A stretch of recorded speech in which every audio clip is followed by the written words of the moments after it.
Hello and welcome back to Logan Sounds Off. Usually, when I'm introducing a guest, I have an adjective or a genre to describe what kind of artist this person is. But for David Kitt, he's done so many different things, including doing his own solo career as well as playing as New Jackson. And he's come across so many different genres over his past years of work as a musician that I just found it too hard. But I'm really excited to chat to you, David, about your career so far. And 2024 has been a pretty busy year for you, hasn't it? It sure has, yeah, yeah. Like you say, there's been it's kind of like there's been an element of looking back and an element of brand new work with the Not Fade Away reissue, and yeah, lots of new Jackson stuff, and it's been a busy one, and it's still busy. There's still actually kind of more music to come out. So yeah, it's I'm managing to cram it in. Productivity seems to be on the increase, which is great. It's fantastic to hear. And we're going to speak about New Jackson's latest release, the reissue of Not Fade Away, upcoming gigs, and much more in this interview. But before we get started, David, I just want to ask one question. Do you know what I want to know? I had to put in there. I'm sorry. I know there's probably somebody going, "Oh my God, did he seriously just say that?" But I just had to say it. You're not the first. At least you got it right. Some people say you say what you want to say, or you do what you want to do. Anyway, but at least you got the lyrics right. Brilliant. So David, for those who are unfamiliar with your work, which would be quite difficult now with New Jackson now, you're working a lot more as New Jackson and with the latest reissue. Could you tell us a little bit about yourself? Well, I guess, I mean, uh, musically, I have been writing songs. I started writing songs really before I even learned songs. I was never kind of, as soon as I got a guitar, I started doing guitar lessons around like 8, 9. My dad taught guitar in the local school, so that you'd have 30 kids would pay 50p for a half an hour guitar lesson, and they'd all queue up and get their guitars tuned at the start because they were all badly out of tune from the week that they'd spent on their own. And and yeah, like it was just kind of amazing, just all like 30 kids all on four down, four down. You know, it's like to hang down your head. Tom Dooley was the first song that I learned in those lessons. And I kind of at that time, first of all, it was kind of tough getting up on a Saturday morning. I preferred to be at home watching Saturday morning television and Football Focus and stuff like that. So it wasn't until a bit later, around 11, 12, where I really kind of it just clicked. And I really started, my passion for music really started to kind of ramp up, and I actually started writing songs around then. And yeah, it just kind of evolved from tape recorders and recording myself, recording city songs on tape recorders. Then I got a 4 track when I was 15 and started layering things up and experimenting more. And the journey that I'm still on is very much that, still very much that journey. It's like home recording is probably my main it's my kind of PhD is in home recording. That's kind of the thing that I'm most expert at, getting kind of stuff done at home, and I still love that process. And yeah, like I mean, obviously over the years things kind of your interest wanes and life gets in the way sometimes, but it's these days it's in a really good healthy place. So it's yeah, like I mean, there's loads of gaps obviously between the age of 15 and 48 now. It's like but it's been you know, the obsession is still really there and still really healthy, which is great. It's fantastic. And I know where you mentioned there about playing with your dad. I know that some of your family members played all together in a folk group and toured a lot and played loads of different gigs. So I was wondering, could you tell us a little bit more about that and what kind of music they played?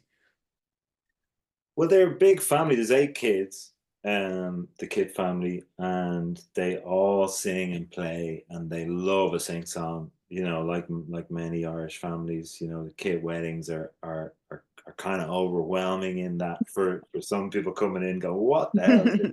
But it's normal to me. It's like, one uncle Yeah. would finish the song, and there's literally like a race of three uncles coming in to play the next one. So they would have sung, like ballads and bits of kind of like they're really into harmony, so they would have loved stuff like the Everly Brothers, the Beatles, I suppose, and Crosby, Stills, Nash and Young, that kind of harmony music. But it was, going to the States, they toured the States. It would have been, classic Irish ballads and some traditional music. My uncle Mihal is a box accordion player, but most of the uncles are kind of, guitar, bouzouki, and all my aunts are great singers, and yeah, it's just there's 8 of them, and it worked really well. They all get on great, and that they just have that family thing of harmony singing, which just kind of comes really naturally, and it's just a really beautiful thing to behold when you hear them all kind of going at it at once, and how they find their own space, and yeah. It's a very interesting thing, and I love the way you described that with different harmonies and some really good examples there. So it's obvious to the listener and me that you were surrounded by music growing up with this very musical family. So you yourself growing up, obviously, when you were younger, you might have listened to a lot of what they were liked, but going maybe pre-teens when you're early teenager, what kind of music did you start to get into, or what was influencing you musically at that stage? Like preteens, yeah. So I mean, I guess my first, because I mean, I grew up in a great era of pop, like a lot of really good English pop, like bands like Wham, like Nick Kershaw. I was obsessed with Nick Kershaw, Howard Jones, people like that. Um, Thompson Twins. I was a massive Thompson Twins fan. And then, I had cassettes. Then my first record on vinyl when I was 11 from Santa was Rum Sodomy and the Lash by the Pogues, Wow. which I still love to this day. I mean, I love all of the music I was into around then. But around 12, 13, I inherited my aunt's record collection. She moved to Germany. So I got about, this many records all in one go. So I was really Wow. just starting to get into music. And she had, the kind of a lot of it was Bob Dylan. There was a good chunk of Bob Dylan, but then it was, JJ Cale, who I see you're a fan of. Your family are a big fan of JJ Cale. Yeah, You're and Naturally was a big record for me. it's Stuff like incredible. Lou Reed, David Bowie. There was like acoustic blues, which like this one acoustic blues compilation, which really got me into that world. That opened up a whole world that I'm still exploring to this day. So that was a brilliant kind of head start, and kind of accelerated everything. And then, I guess, and you get more into your teens, it's kind of like Nirvana were coming out, I guess, when I was kind of like 16, 15, 16. That whole movement, stuff like My Bloody Valentine. I went from Lou Reed backwards to the Velvet Underground, so it was like, Wow, that's yeah, weird. yeah, it was really strange because I remember going on one family holiday and I bought new Lou Reed New York, which had just come out. So it would have been 1989 maybe. And I remember sitting by the pool reading my Batman comic novel and listening to Lou Reed New York, and uh, and that was Lou Reed's brand new album, and then I guess I followed that thread back all the way to the Velvet Underground, and that was kind of mind blowing to do it in reverse, kind of, Yeah. So yeah, like I mean, there was those that particular period of just like hearing sounds like the Velvet Underground and Nico and Loveless by My Bloody Valentine at the same time, and just going, you're literally checking the cassette thinking, is there something wrong with this with the tape, you know? But Yeah. it's so exciting, you know. So many people are trying to create that kind of tape warbly effect now, you know. I'm seeing loads of guitar pedals and everything, but yeah, that I mean, that was kind of the early, early pre-teens into early teens kind of phase. Wow, that's really, really interesting. And it's funny that you bring up the Velvet Underground and Nico, because I actually just recently bought that on vinyl, that Wow, yeah, album. such a Yeah, great album, isn't it? yeah, it's fantastic. And I my dad passed it down to me on CD because he gave me a massive record collection, and I'm so grateful for him doing that because that's where I got a lot of my taste from. About 200 CDs, and one of them was the Velvet Underground. And he Yeah. said, "Oh, you should have listened to this." And since then, I've been loving it. But the vinyl actually has the peelable banana on it, Oh yeah, cool. which Yeah. is a big highlight. Um, but after your teenage years, as we were just speaking about, you attended Trinity College Dublin doing a postgraduate course in music technology, which I thought was really, really cool. And led on to your first project as David Kitt Small Moments, which we'll get to in a sec. Um, but during this, you played a lot of live sets at the time. Could you tell me a little bit about how those live sets came about and why you wanted to do them? Well, I was in bands, 15. My first band, Hollow Tree, was my songs, I guess, and Barry and Owen, two guys, that was a three-piece. And then I was in a band called Toenail Fish, which is a hilarious name, I guess. But they kind of knew more girls than I did. So I was thinking, okay, these guys, I got to start hanging out with these guys. And I wasn't super into that. They were quite Primus. I don't know if you know Primus, the band Primus. Oh, Primus, yes, Yeah. definitely. Yeah, they Love were Primus. quite Fantastic. Primus influenced. And there was like, the way in Primus they have like that secret lord or whatever, I can't, or the character that they kind of they pray to or whatever. We had one of those, and it was kind of I had zero creative input really. I wrote one song in the set, and that was pretty short-lived band. And then around 17, like really, it was just kind of like, I think most things in, music was generally quite a private thing. I loved being in bands because that was kind of more of a social, but the solo side of what I do was very private. Like, I'd sit with my 4 track, I'd make an album, I'd give it a name, all songs, and then I just put it in a box, and that was it. Nobody would ever. I rarely played anything for anyone. It wasn't even necessarily about lack of confidence or something. I just didn't even think about it. Wasn't, nowadays you have SoundCloud and YouTube and all this stuff, and if that was around, I probably would have stuck stuff up. But I probably made about 5, 6, 7 records before Small Moments eventually came out. And but I did start to do shows. I was very nervous at first. Used to have a few drinks before I would play.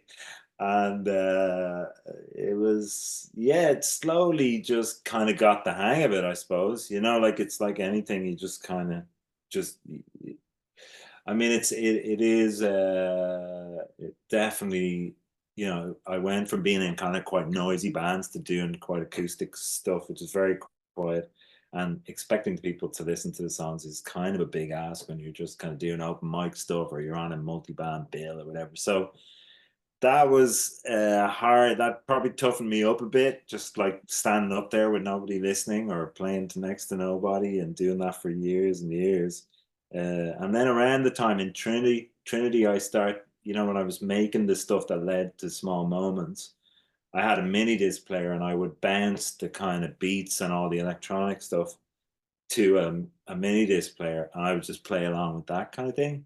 And some of the stuff wasn't even in concert pitch, so I had like little markers on my tuning, so I'd tuner, so I'd tune slightly sharp for one song and slightly flat. And it was it was a little bit kind of ramshackle, and maybe possibly that was part of its charm. But that was like the beginnings of people really taking an interest in my music. I mean, I took a year out between third and fourth year in college because I was really missing having time to work on my 4 track and everything. Lived in Madrid for a year, and I made a load of stuff on a 4 track. I actually going through some of those tapes at the moment because there is actually some, with distance, some of it actually sounds kind of cool. I'd love to just put it up on Bandcamp or something. Yeah. Yeah, then eventually I got a digital 8 track, which weirdly is actually sitting right beside me. Whoa. This is it. So this is the machine. That's so cool. I haven't cleaned it because I'm actually in the process of photographing it for a small moment's kind of reissue, like an expanded thing. Um, Cool. but that was, yeah, I lived in this house. I was studying music technology in Trinity, and I was, I had the downstairs bedroom. Oh, where's my phone? Hang on a second. I had the downstairs bedroom, and yeah, like when the guys were asleep upstairs, I would kind of be on the headphones, kind of working away. Sometimes doing vocals really quiet, and those, yeah, I kind of bounced it to a 7 track CD, and I was just like, I was starting to get interest. Like there were people from record companies showing up at my gigs and stuff like that. And I got to play South by Southwest, which was this, you've heard of South by Southwest. No, actually, no. I haven't heard of it before. It's in Austin, Texas. It's kind of like a showcase, for new acts and Oh, I see. Sorry. yeah. So I got to play that, and I got to meet Jeff Travis, who runs Rough Trade Records. And I played in this hilarious Tex-Mex kind of bar, people sitting there eating burritos and tacos and everything. And I came on after this Canadian guy who had like a cowboy hat, and cowboy boots, and he was this really over the top kind of performer. And I was there with similar kind of thing with the mini disc player, like not far off. Maybe had a CD player at this stage or something, and me with a guitar. And Jeff Travis was at it, and he really liked it. And I gave him the CD, and he called me the next day, going, "That has to be your first album, exactly as it is." So that vote of confidence, and I'm really, super grateful for the fact that that kind of happened the way it happened, because I really love that record still. And there's something about it that's really tied to that. It's just the one you make before it all kind of blows up, and before you become a recording artist, Yeah. full time is kind of what I'm still doing, I guess. So it just has a spirit that is very much attached to those early days of making stuff on a 4 track and just being in my bedroom. It's there's something special about it. To this day, I can really hear just this freedom or something in it. It's really, really cool, and I love that kind of idea of just because recording and mixing small moments just in your bedroom, making that music. It's a really, really cool idea. And the following album after Small Moments, Square One, where you were saying about that's the album before it all kicks off. Square One did kick you off pretty well. But we'll get to that in a sec because first I wanted to mention your second album, The Big Romance, which is a pretty big album and crucial point in your discography with tracks like Do You Know What I Want to Know, as I mentioned earlier, and tracks like that as well. Um, so I just love to touch on that for a sec. It was a massive success and it got you, it's shone a light on your career. What was it like releasing The Big Romance and getting that response? Yeah, like it was pretty like, it all kind of happened very quickly, and kind of, you know, I mean, it was mainly in Ireland, but it was kind of, there were bits around Europe and in the UK. And yeah, it was pretty sudden. And playing to 10,000 people at Witness Festival, which became Oxygen Festival, and playing really big festival stages and tents, and I mean that record sold 60,000 copies in Ireland, I think. So it's like, Wow. which, considering how difficult it is for me to sell 500 records these days, is pretty insane. So it's, yeah, like, I mean, again, it was that I think that period probably is like anyone. I think it does. It's a tricky adjustment to getting that much attention. Do you know what I mean? It's not normal, I suppose. And yeah, like I mean, I probably was a little bit unfortunate in terms of some of the people I had maybe around me, business wise, or sort of stuff like that. It kind of just things didn't work out quite as well as they could have with, say, the way Warner's, Jeff Travis was kind of my main guy who really had my back and really was my main support creatively and really had my best interests at heart. But he was kind of like his Big Romance was on his label with Warner Music. So when that whole thing happened, he signed the Strokes to Rough Trade, which Warners weren't happy about. So they basically said, "Look, you have this label to sign acts like the Strokes." So next thing, I was just with Warners, and I was with a completely different team of people.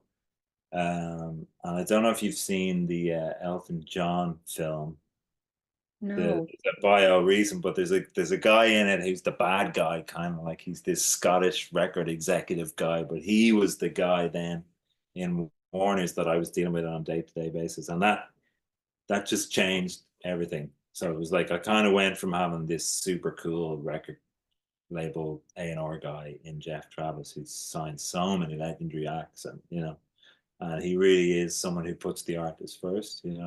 So things just kind of changed. It's a story that probably 1,000 people could tell you. It's just that thing where you kind of get that initial rush of success. You're kind of like struggling to go, oh my God, like Yeah. find your place and maintain your artistic integrity and trying to stay yourself. But that kind of attention does affect you, and it also affects the kind of people that want a piece of you or something. Do you know what I mean? So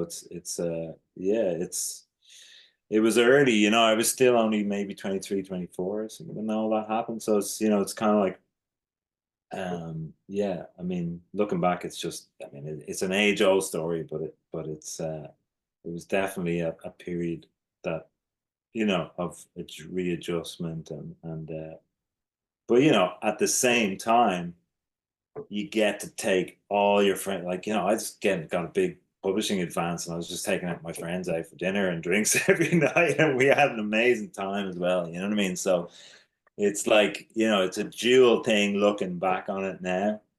Some things where I kind of wish I had better advice maybe, and had handled and just realized how big of an opportunity all that stuff is, because you but but ultimately, we really did have a lot of fun. It's like those guys in the band, they were like a lot of my best friends. They're still some of my best friends, and we have so many great memories from it, and had a brilliant crew. And it was kind of fun first, really. And that's sometimes not the wisest. You gotta keep an eye on the business side too, but that said, there's so many great memories from around that time.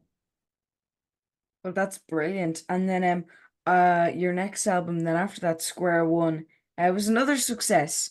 Went straight to number one in the Irish charts and was very well received. So obviously, with all of this kind of building up, you separating away from Rough Trade, going more towards Warner, um, how did you feel keeping this momentum, trying to put out really good music, which you did, but was it very difficult for you writing maybe some of that music and trying to get Square One out to the world? Yeah, I mean, to be totally honest, if Square One is probably the album out of all my albums that is just kind of out of the trajectory of what I don't know. I find I still have strange feelings about that record, and maybe that I was like I should have waited a bit longer, or that the Big Romance had this kind of modern. There was something new about the Big Romance. I thought when it came out, there were ideas on it that maybe people hadn't been doing that were quite new and fresh, and it was even being kind of lumped in almost with the kind of Kid A amnesia kind of Radiohead kind of end of things Oh and yeah, yeah. electronics and guitars, you know. Whereas Square One was like this kind of reaction of me going, no, you know, I fell in love and I was just kind of like simple. I'm gonna go completely the other way. I'm not gonna do what people expect of me. I'm gonna make a very simple, lyrically, sonically kind of more pure, like straight up bass, drums, guitar, horns, strings, you know. Um, and again, you know, like we had so much fun making that record that we were in this amazing studio in France. Dick and Hinchcliffe from Tindersticks, who I've been touring with, he did all the brass and string arrangements, and they turned out beautiful. And you know, like I remember doing the guitar solo at the end of "Your Smiling Face" on the big speakers in Black Box, and just like that was just epic. You know, you just got these giant speakers, this incredible sound. This like the desk was the desk that it was used by Curtis Mayfield for Move On Up, and I had the tape Wow. recorded on it, and all sorts of magic stuff. So you know, you're just in these crazy situations that you could only be in if you're on a big label like Warner's, really. And again, bringing all your pals over, you know, to the French countryside and, you know, residential studios, all that stuff. So, yeah, it was like, you know, I think those kind of decisions where you decide to do the opposite of what people want from you, sometimes that's kind of bringing other people into the equation of how you make your artistic decisions, which, you know, again, as you get older and wiser, I like to think that I just don't do that anymore. I just follow my own muse and my own heart and make decisions for me based on what I find exciting and not, you know, but again, it's just like, it's all part of that growing up and kind of, you know, responding to all this kind of sudden attention and kind of going, no, stop, you know, stop liking me. I'm not, you know, people trying to kind of maybe pigeonhole you and thinking they know who you are or something.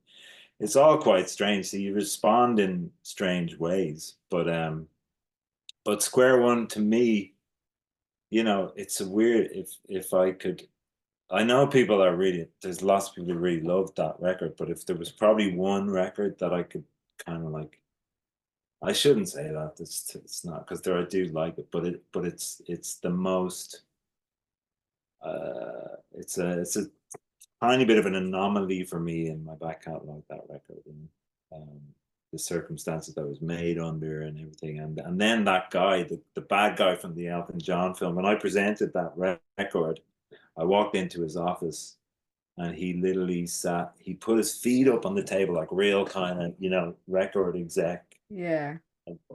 Billy Big Balls, put his feet up on the desk, and and I sat there in silence for like 4 or 5 minutes. I was like really uncomfortable, and then he just said, "It's a nice little record or whatever," and it's a little record. So it The was way just he said it, yeah. it was tough. Like, you know, you just spent 2 years making this thing, and like this guy kind of putting it down and kind of going, you know, and it didn't really, you know, it didn't have a hit. It didn't really have a hit single, you know, like "Me and My Love" maybe, uh, which was kind of half a cover. Like I wrote the verses and the choruses from an old soul song, but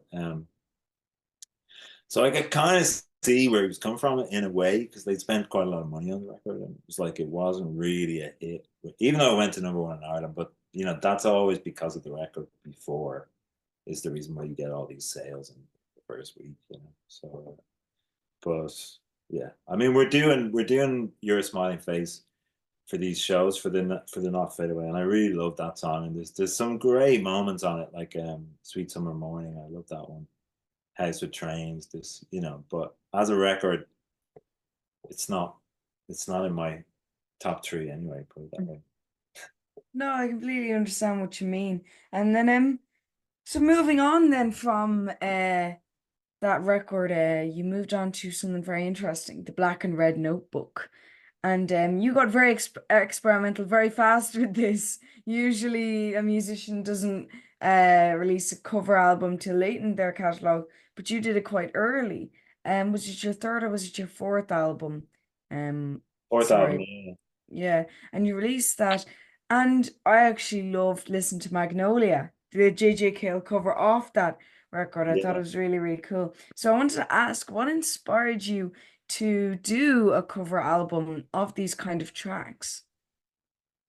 Well, it was basically I got dropped by Warner's, and so I was kind of like, uh-oh, what do I do now, you know? And I had a chat with Jeff Travis again, and he was like basically welcomed me back to Rough Trade with open arms, which was great, which was a godsend. Sound. And I didn't have enough songs yet for another record on my own, and I just wanted to like be working on something, and I just thought, oh, this is the moment to do this. And some of it I did at home. I was living on the canal at the time, and a lot of it I did with my friend Carl Odlam, who was involved in the next. He's been involved in pretty much all my records since, but yeah, me and Carl went to this place in Ventry in Kerry, near outside Dingle, and rented a house, and yeah, just that was a really special time actually. That was just like kind of getting back to a place I really recognized myself in the work, and just working with Carl, and a lot of sonic experimentation, going back to electronics again, and yeah, there's some really special moments making that record. Yeah, it's a very interesting album. And now after the Black and Red Notebook, you went on not to release an album, but a little limited edition CD called Misfits Volume 1. But after Misfits, you went on to promote your next album, The Night Saver, by going on tour and eventually becoming a member of Tindersticks, who I didn't know until I started researching you. So I'm currently going to be discovering more of them soon. I can't wait for that. I had to listen to some of their music and it's very interesting. So, how did you get involved with touring and then playing in studio with Tindersticks? Well, it was very natural evolution. They they were fans of Small Moments, basically. So James Endicott, who was their manager, who was kind of involved in signing the Libertines and the Strokes, and he's this like larger than life, real character. He used to work in the Rough Trade office. He's a legend of the music business, and just a real. He's just great, great crack, lovely, lovely guy, and he was managing them. I think at the time, around the time Small Moments came out, he gave the record to them, and they loved it, and asked me out on a tour. So that would have been around 2000, 2001. Um, and, I was on the tour bus with them, and it was often just me on my own, or me and maybe Paul Smith, or Dermot McDermott. We had our own tour bus as well at one point. But anyway, over the years, like up until 2009, 2010, I'd been kind of jumping on and off different tours with them, and got to know them better. They became pals, and sharing music and books and films, and just getting to know their families and their kids and everything, and it yeah, it eventually just. I remember I was in Greystones 2010.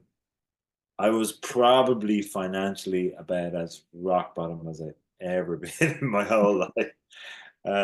And I got the email from Stuart from Tindersticks saying, "Hey, look, you might have to get a haircut and buy a couple of shirts, but we really want you to join the band for a while." And I was gobsmacked. Yeah, I mean, I was I never thought that would happen, and so yeah, I was straight into a tour. I was straight into a tour in Portugal. It was like a regional tour in Portugal, and yeah, I mean, like there was this summer I lived in Paris when I was 18.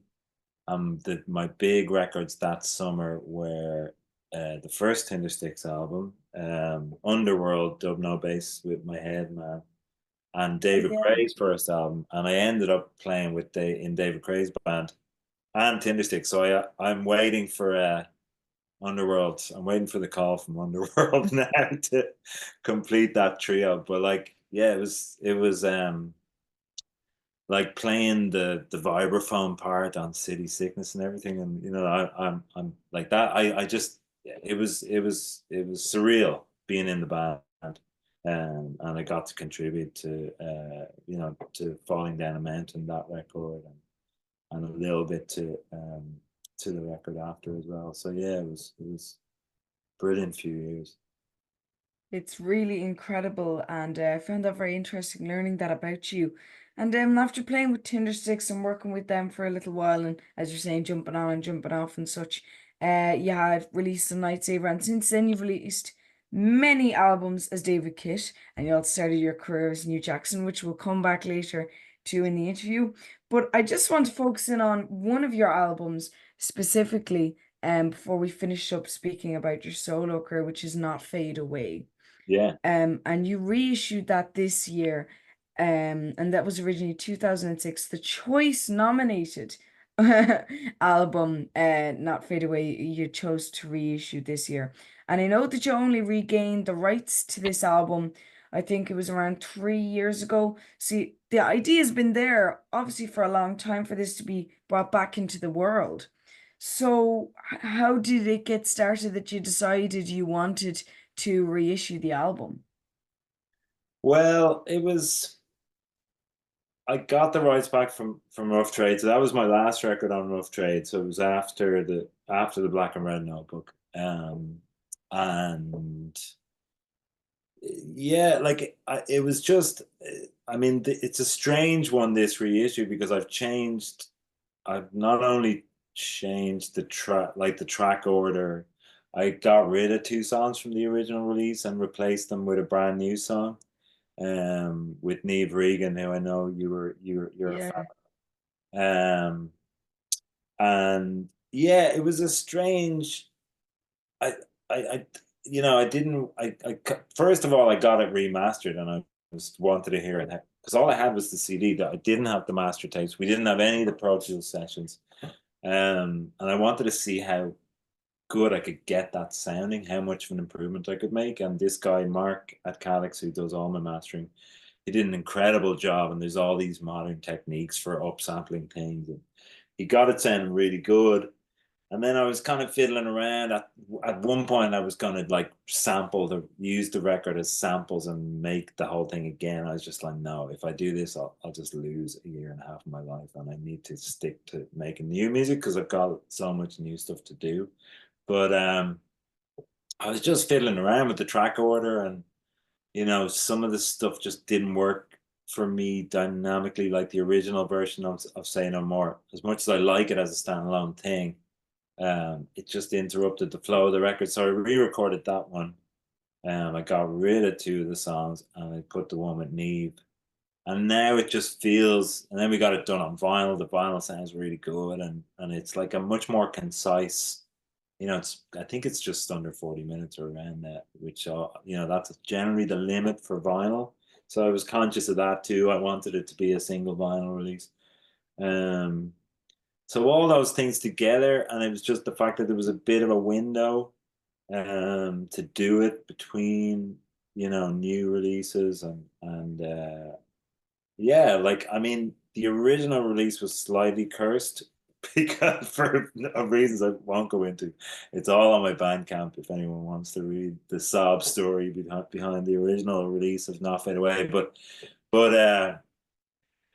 but this one was slightly cursed again because it was supposed to come out on Dublin vinyl, and then they went into liquidation. I was like, oh Jesus, what am I gonna do now? So yeah, I found someone who was gonna help me do it, but yeah, I've got 200 copies left, and I really need to sell them to make the whole thing kind of break even. But I'm glad I did it. Like I think I'm a little bit OCD probably about my digital back catalog, and just like little things that you can kind of fix. Maybe I don't spend too much time on it, but I think this particular one, I just felt that I didn't finish it. I wasn't particularly confident when I was making that record. I was just going through a bit of a trough, creatively. And I didn't think I made some of the right decisions. And I just thought it was fixed. I wouldn't do it with any of the other records. I wouldn't touch them. But for Yeah. some reason, it felt like a worthwhile experiment. And when I hear it now, I'm actually like, yeah, that's much better. So I'm glad I did it. And it's there for posterity now. I can move on and forget about it and just, leave it at.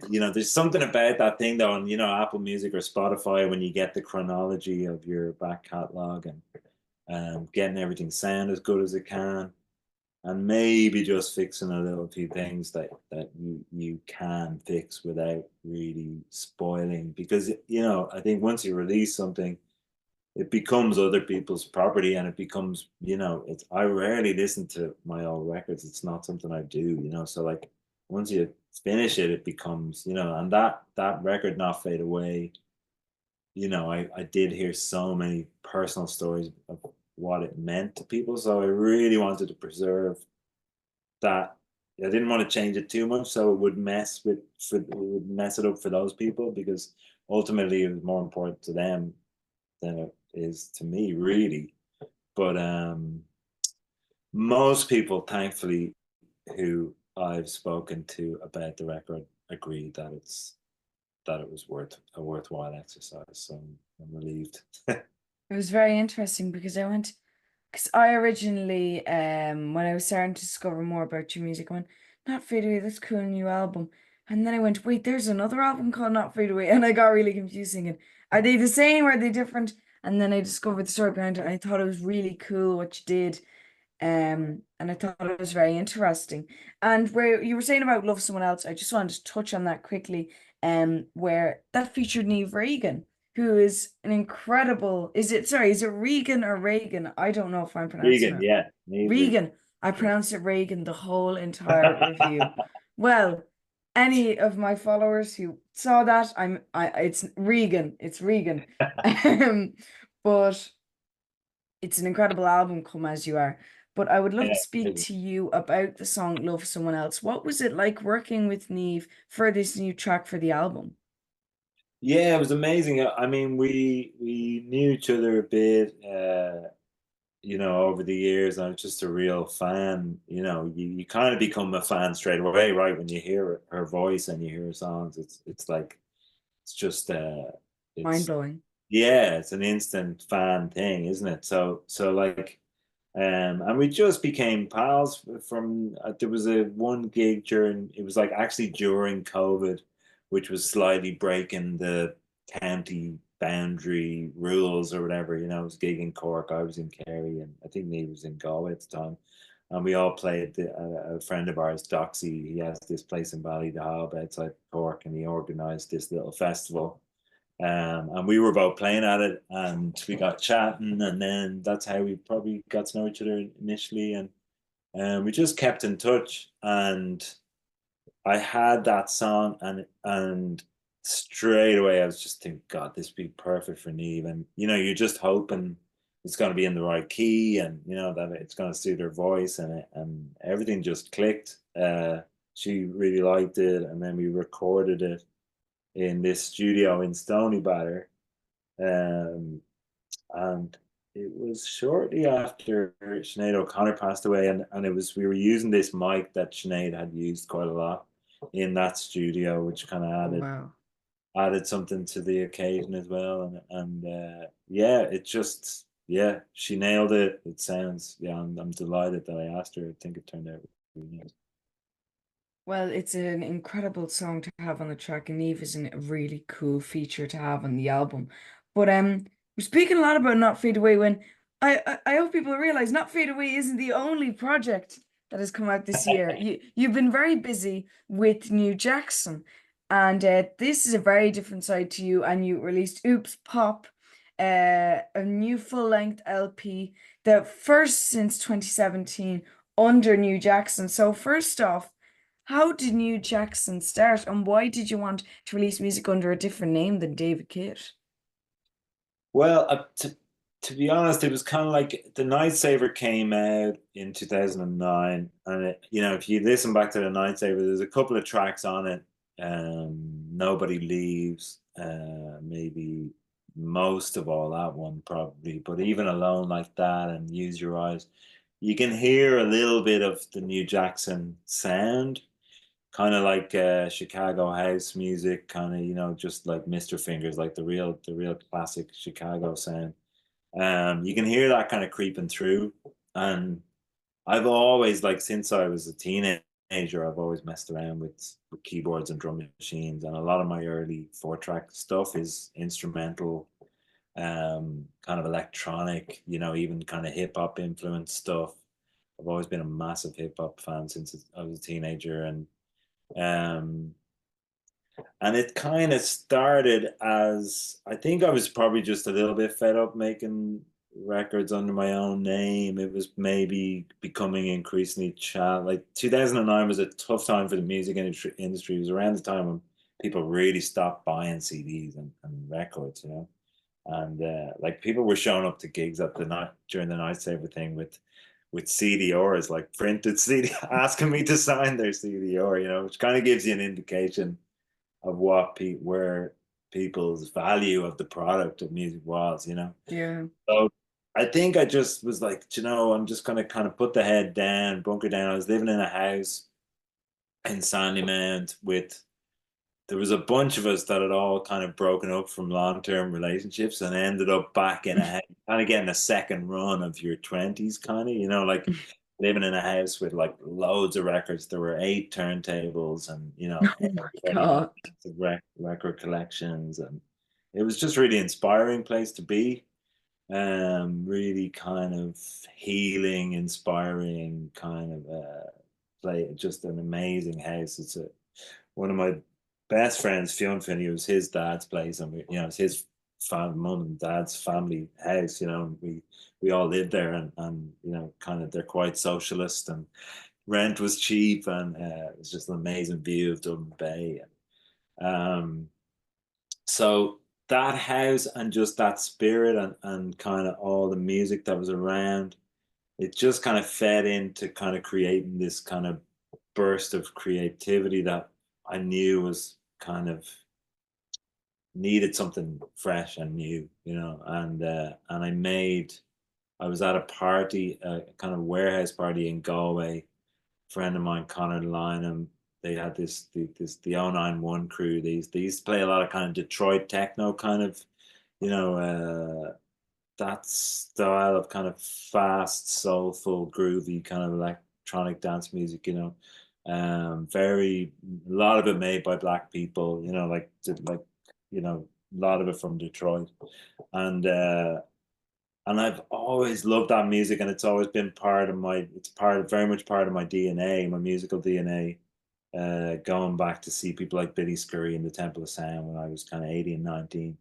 And I was like, do you know what? I really need to channel this love into a new project. And literally the Tuesday after that party, I went back and I made Shoot Out the Lights. And later that week, I made The Night Mail and like Hustle Free, all the tracks that are on the first New Jackson EP. And I was gone. I'm not going to tell anyone who it is. And I put it up on SoundCloud, and I stupidly put Dublin, Ireland. I should have put like, you know, Ann Arbor, Michigan, or Detroit, or whatever. I should have put some fictional place but within 3 weeks, I got like mails from 2 people I know going, "Hey, who's this?" Like, and the secret was I couldn't resist not telling them. I couldn't lie. So it's like, oh, it's me, it's Kitzer or whatever. Well, it's a funny story about that. So it just kind of got legs, and then and there was just a buzz around it. And that EP was released by Pogo, which was a label run by Body Tonic in Dublin, and they had quite a good network of international DJs, and they were sending out the tracks, and people really picked up on the Night Mail in particular. And that led to a release on John Talbot's label, Heaver, in Barcelona. and yeah, and just since then it's been a kind of steady stream of releases, on some really cool labels. DFA, Ghostly, Permanent Vacation, so yeah, I mean it's saved my it really saved my ass, that the whole project, it kind of gave me this extra, it just meant that like just having the two on the go, like being able to gig under my own name and under New Jackson has really helped me you know make ends meet over the years, and it's just such a great creative outlet. I mean, I really enjoy making the New Jackson stuff, so and it comes very easily. It's obvious to me what that world is. It was kind of like just came fully formed, and it's yeah. It's still quite a rich um, playground of ideas, and it's still giving, like very much so. I've got a load of New Jackson stuff kind of at the 80% stage, and I'm going to be putting out a lot more stuff in the next couple of years. So It's brilliant. And then obviously, if anybody is listening and they don't know, this is the first album, Oops Pop, this one this year, April it was released, since 2017 with your debut first full-length LP. So it's a big deal getting another LP from New Jackson. So for you, what was it like? Because I know you were releasing singles beforehand and EPs and different things. What was it like getting back into the studio to record a full-length album again for New Jackson? well, I've done a lot of EPs. I love EPs, to be honest, because it's just like kind of like it's a small little world, as opposed to like, because creating an album that makes sense start to finish, it's a big job. And I've done a lot of EPs and remixes. And then, yeah, I was planning another album. I mean, COVID kind of messed things up a little bit, because, like, if COVID hadn't happened, Oops Pop probably would have come out around 2019, 2020. Well, 2020 it was planned for release. But Wow. having COVID, when COVID happened, everything kind of changed. And, I started making that 20 release, which was 20 songs from the David Kitt back catalog, because I was like, how am I going to make a few quid here? What are people going to even buy? You know what I mean? Like, because I had to try and sell something from home, because I was selling equipment, and it's just my studio was disappearing before my eyes. Yeah, slowly. Yeah. So I was like, okay, I'll do this because I think people will have an interest. And dance music, when all the nightclubs are closed, and that whole world is kind of on pause, and making dance music, you kind of need to be out dancing and playing and DJing, and it's very much part of the process of the inspiration and keeping the motivation. Being active in that world really helps.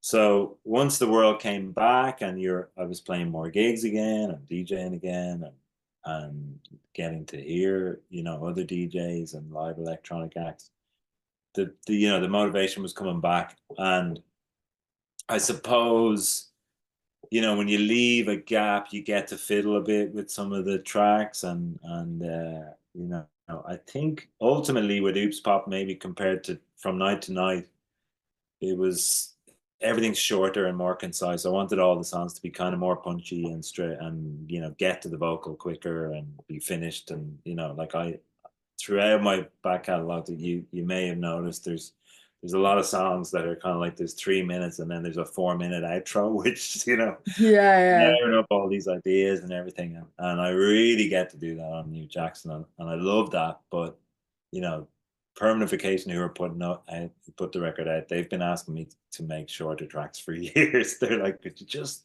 maybe like Just a little bit shorter. Just yeah. a little bit shorter.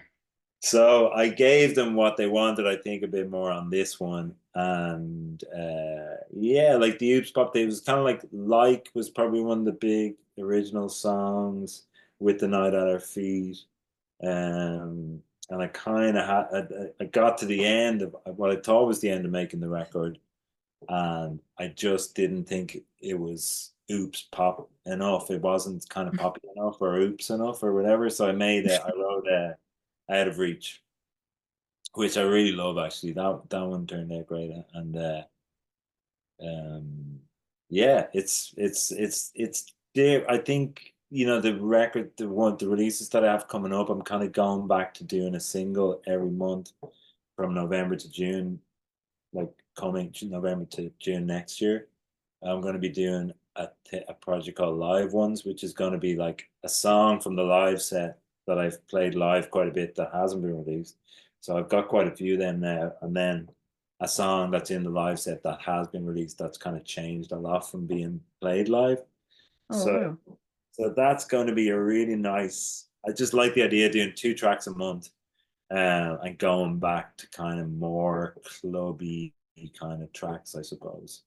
Um, but yeah, yeah, I guess it's a 7 year gap. It didn't really feel like a 7 year gap, but time does start moving faster. It's the older you get. So Well, I don't know how you keep motivated to keep making great music. It must be the club or dance music or something because you're constantly putting out albums and music, which is brilliant to see. And you, on top of all this, if that was not enough, you also have a lot of upcoming gigs, including Whelan's, as you were speaking about earlier, and you will actually be playing with my uncle Graham there, which is really, really cool. yeah, So Graham's your uncle. Like, yeah, I forgot yeah. that. Yes, Yeah, yeah, so Graham's my uncle. See, by the way, if you want to watch the interview with Graham down below, and while I'm doing the plug, you're also going to be playing at Rollercoaster Records, the happiest yes. little record shop in the world. Uh, and that's in Kilkenny, guys, just so you know. And again, interview with Gary, uh, who's running Rollercoaster. He's going to be down below as well. So could you tell us a little bit about those gigs and where people can buy tickets and where they can go see you? Yes, well, the Whelan's gig, I guess Whelans.com or Whelans.ie. I think it's Whelans.com. But yeah, there's still a few tickets left. And it would be great to see a full house for that one.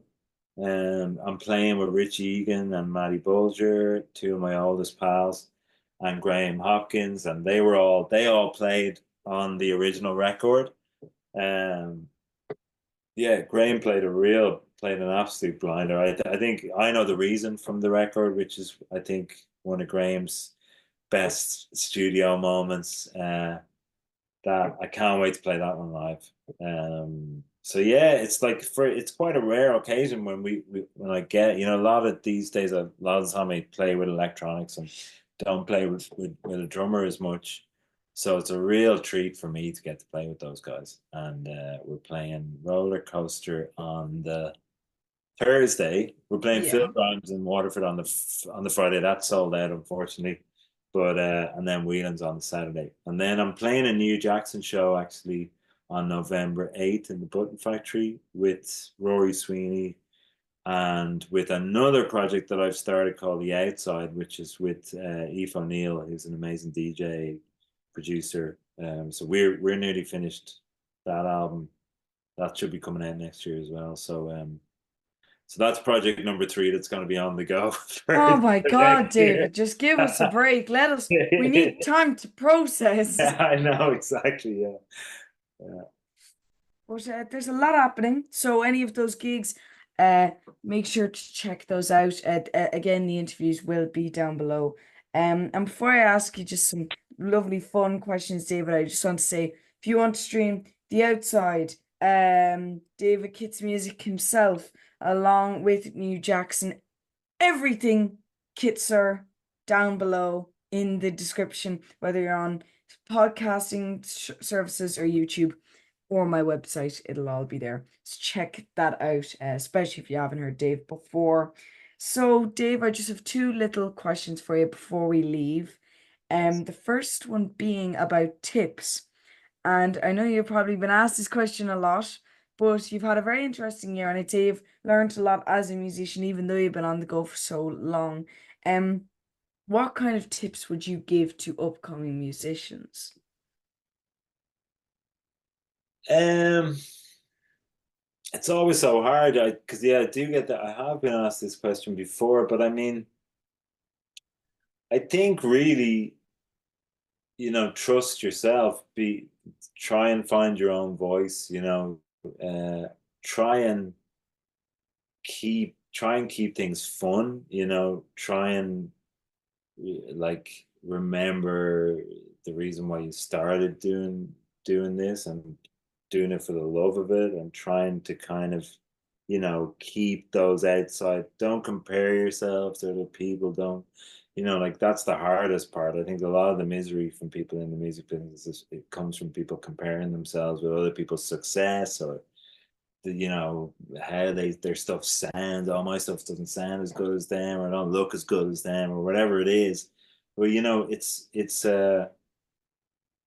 music. When you keep that passion and sense of fun and sense of discovery alive, you really have a friend for life. You really have something that can kind of nurture you in return. So really it's just about, I think, just, I mean, my dad always says, excuse my language, but my dad always says, fuck the begrudgers. That's a good one. But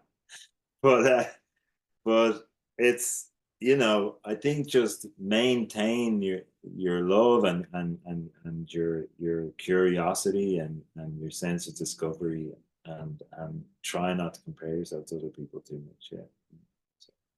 Fantastic tips there, David. Thank you. I know that was a bit of a hard question and you aced it. Well done. Okay. Um, so there you go. You know what to do now, upcoming musicians. And for those who might not be upcoming musicians and are just fellow music fanatics like me, I would love to chat to you about your recommendations, whether it be films, doesn't have to be about music, films, books, albums, bands, artists, anything. What would you like to recommend to our guests before we leave? Well, weirdly, the last book I finished was the Sinead O'Connor biography, which I really enjoyed. I think it's beautiful. And Who's that by? Sorry. the Uh, Sinead O'Connor autobiography. So oh, her sorry. book, Auto. I yeah, thought. Oh, yeah, I didn't see yeah, hear no, you say no, yeah, auto. no, I thought you said biography. Sorry. yeah, sorry, no, autobiography. Oh, Uh, brilliant. Oh, okay. which I really would recommend. Actually, she definitely settles a few scores, maybe, but she also is just incredibly. She's a very funny writer. She's a really natural writer, and her story is fascinating. And I mean, she really battled. I mean, it's deeply sad, obviously, because what happened, and how the story ends to an extent. But it's just testament to how special she was as a human being, as an artist, and it was really inspiring reading that. I haven't been reading it as much as I'd like to at all, to be honest. That was just a real page turner, maybe because of uh, because I was fascinated by the musical details as well, and some brilliant stories. There's a brilliant Prince story actually, um, which maybe makes you see Prince in a slightly different light, but it's kind of equally comical and disturbing at the same time. But it's a fascinating story, and it's a very entertaining read, as well as having a lot of deep sadness in it. And I'm looking forward to seeing Beetlejuice sequel. I guess that, like a lot of people out there. Um, my favorite film of the year was probably Zone of Interest. For some reason, as a work of art, I thought it was really just managed to say what it was trying to say without it's that thing of depicting, you know, what's happening over the wall in these countries. I don't know if you've heard about it, but it's a Jonathan Glazer film about Auschwitz, and about the kind of like concentration camp, being like these people living a completely normal uh, life just outside a concentration camp, and it's just brilliantly executed. And I suppose it really resonates with what's happening in Palestine at the moment. And um, it was one of those films that you just kind of like, you're still processing, weeks after seeing it. And then musically, this week I have been catching up on the Gillian Welch and David Rawlings, that new Gillian Welch David Rawlings album, which I love. It's probably still not up there like my favorite record of hers is probably Soul Journey from 2003, I think it is. But there's some really great moments on it. And then Irish wise, been checking out a lot of Rory Sweeney's productions. Ellie O'Neill, I don't know if you've heard of her. I got to No. see a bit of her live recently. It was really great. Um, what else? Neve's record. Stuff that I know you're a fan of Oxen, and I'm a massive Katie Kim fan, so I've been delighted to see her having a kind of another life, musical life in Oxen. Um, who else have I seen recently? I saw John Francis Flynn at Another Love Story. Uh, Wow, he is so great. oh, great. John is so amazing. Yeah. Anna Palindrome. Have you heard Anna Palindrome yet? I've now the name does resonate with me. I don't know why, but no, I haven't heard of music. It's three people from the band Trá who are also amazing. I think they're kind of Cork, Waterford, maybe Limerick. Trá is like an eight-piece band, and they really remind me of almost the spirit of like Brazilian counterculture, Tropicalia music from the late 60s, like Os Mutantes and Tom Zay, people like that. But like a lot of it's Oscuelga, and it just has it's just its use of Irish is just it's very imaginative and I don't know, it's just there's a lot to love about that band for me. And Alan Palindrome is like a small part of that band. It's like a three-piece. It's equally brilliant. The Bonk as well. I mean, the Bonk just kind of keep surprising me with everything that comes out. It's mainly Phil Christie really is the kind of thread throughout it all, but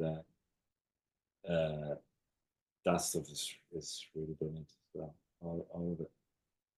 Wow, there's some brilliant A lot of recommendations. Irish music, right? I mean, it's a really good time for Irish music. Oh Uh, my God, yeah, excellent. yeah, With obviously Lankam's latest album, yeah, the live album, yeah. that I would strongly recommend. It's Yes, incredible. yeah, it's Yeah. brilliant. If anybody hasn't heard it who's watching, definitely listen to that. Very interesting. Very dark, but very, very interesting. Radie's voice is something else. It really is, isn't it? It's like Yeah. elemental force or something. Yeah, it's It's so special. It's crazy. Oh, and you can check out my interview with Lancome down below. I just the little plug, you know. But no, you genuinely that album is fantastic. Um, yeah, that's a really good album. But then obviously Lemoncello with their Yeah, latest album this year. That's really good. Have you heard Lemoncello's album? yeah, Uh, really. I have. Do you know what? I haven't listened to the whole album, but I've heard bits, and everything that I've heard, I've really liked. Yeah, Now, I'm seriously not trying to do this. I'm just mentioning artists that I love. Again, uh, Lemoncello interview down below, and like it is Rachel down below. Lavelle. Have you heard the Rachel Lavelle album? No, I haven't. I haven't heard of Rachel Lavelle. Yeah, What's it called? it's called Big Dreams. I think Big Dreams. But anyway, that's another great Irish record. That came out last year. Yeah, yeah. Anyway, that's a masterpiece. Brilliant. Really great live as well.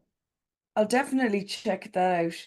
And I actually found, actually, if you just give me 1 second, I'll grab it for you because Yeah. I got it in Rollercoaster and it's really, really cool.